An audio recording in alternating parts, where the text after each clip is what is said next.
sponsor tonight. Okay, the next subject is setting goals. Let me show you what turned my life every way but loose.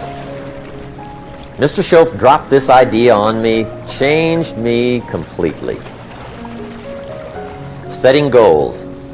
Here's what can easily happen if you don't set goals. It's easy to let life deteriorate into making a living instead of designing a life. And we all have a choice. Make a living or design a life. It's easy to get trapped by economic necessity and settle for existence rather than substance. That's easy. But the best advice I can give you on how to break out of that trap is to learn how to set goals. Mr. Schoaf put it to me this way. He said, Jim, if you had enough reasons, you could do the most incredible things. I never forgot how he put that. If you have enough reasons. See, reasons will change your whole life. Mr. Schoaf said to me, he said, Mr. Rohn, I think you've got plenty of intelligence, you've got plenty of talent, you've got plenty of ability. Probably what you lack is plenty of reasons. He said, I don't think your current bank balance is a true indication of your level of intelligence. I was happy to hear that. He said, I think you're much smarter than your present bank balance indicates. And that turned out to be true. I was much smarter. But of course my first question was, well then why isn't it bigger? And he said, you don't have enough reasons. You've got enough intelligence, but not enough reasons. So see, reasons can change your life. Here's what else I found out. Reasons come first, answers come second. You don't get the answers to do well till you get the reasons. Life has a mysterious way of hanging on to all the answers and only gives them up to the people that are inspired by reasons. So reasons make the difference in how your life works out. Now, what are some of the reasons for doing well? Let's go through a quick list called Reasons for Doing Well. First is personal reasons. Some people do well for recognition. Some people do well for respect. Some people do well for the way it makes them feel. They love the feeling of being a winner. Those are good reasons. I have some millionaire friends that keep working 10, 12 hours a day, making more millions. And it's not because they need the money. It's because they need the joy and the satisfaction and the pleasure that comes from being a constant winner. And see, it's not just the money anyway. It's the journey, not the money. Once in a while somebody says to me, boy, if I had $1 million, I'd never work another day in my life. That's probably why the good Lord sees to it they don't get their million, right? They'd quit. They'd quit. Okay. Next is family reasons. Some people do extremely well for other people, and that's powerful.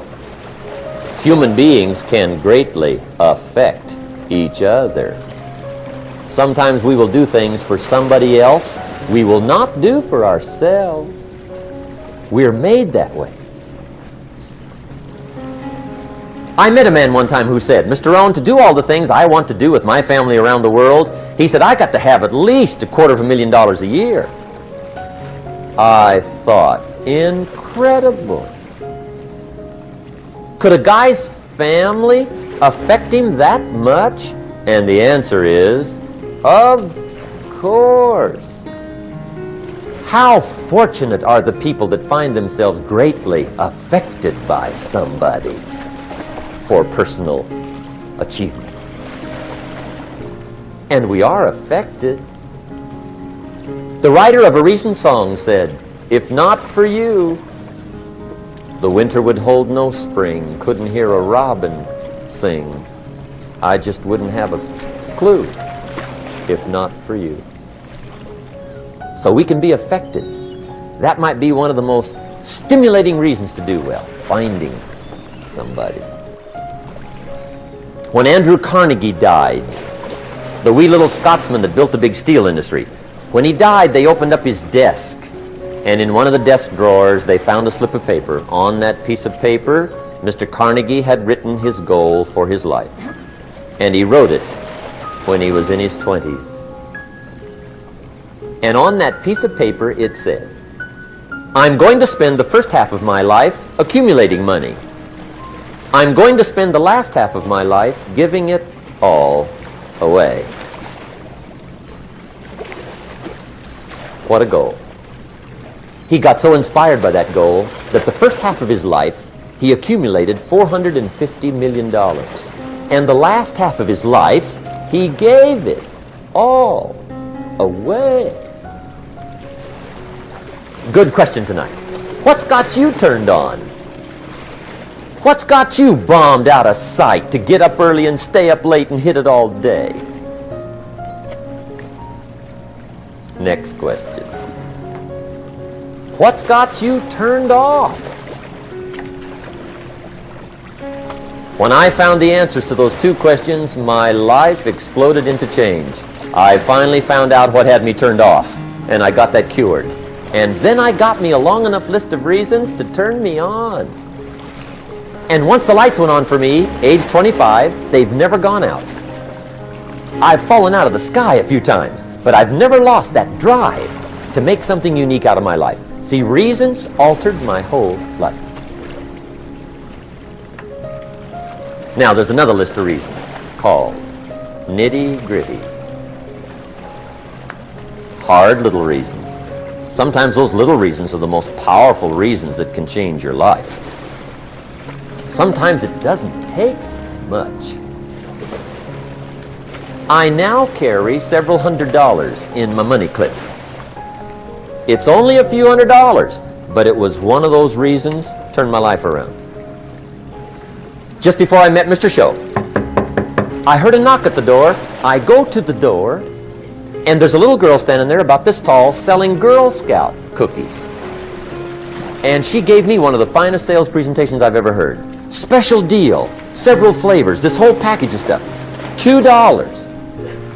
And with a big smile, she very politely asked me to buy.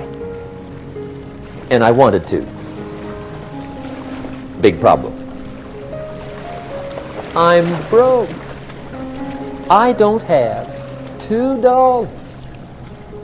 And to this day, I can remember the pain and the embarrassment. I'm a father. I'm a husband. I've been to college. I'm working. I'm 25. I don't have $2. And I didn't want to tell her that for some reason. So I did what I thought was next best. I lied to her. I said, hey, look, I've already bought lots of Girl Scout cookies. I've still got plenty stacked in the house, which was not true. But it seemed to get me off the hook for the moment. She said, well, gosh, that's wonderful. Thank you very much. And she went away. When she left, I closed the door, and that was the day I said to myself, I don't want to live like this anymore. I've had it with lying, and I've had it with being broke. I'm never going to let this happen to me ever again. I promised that day I would work as hard as possible and would always carry plenty. It took me a little while, but now I do. It was one of those reasons. And I guess I carry plenty for two reasons. One is the way it makes me feel, but also in case I bump into another Girl Scout selling cookies. Right? I'm ready.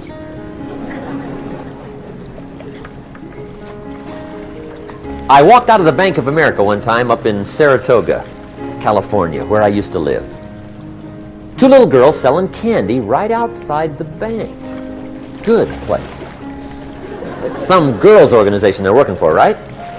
I come walking out of the bank. This first little girl walks up to me. She said, Mister, would you like to buy some candy? I said, I probably would. What kind is it? She said, it's almond roca. I said, my gosh, that's my favorite. She said, wonderful. I said, how much is it? She said, it's just $2. I thought, incredible. I said, how many boxes of that candy have you got? She said, 5. And her little friend was standing there. She was selling candy too. I said, how many boxes have you got? She said, I've got 4. I said, that's 9. I'll take them all. They said, really? I said, yeah, it's my favorite. I've got some friends. I'll pass them around. They got so excited, put all this candy together. I reached in my pocket and gave them the $18. When I've got the candy and they've got the money, that first little girl looks up at me. She says, Mister, you are really something. How about that? Can you imagine only spending $18 and have somebody look at you in the face and say, you are really something? Now you know why I carry heavy, right? I'm not going to miss anymore. It was just one of those reasons. Helped to change my life. One of my nitty-gritty reasons was budget finance.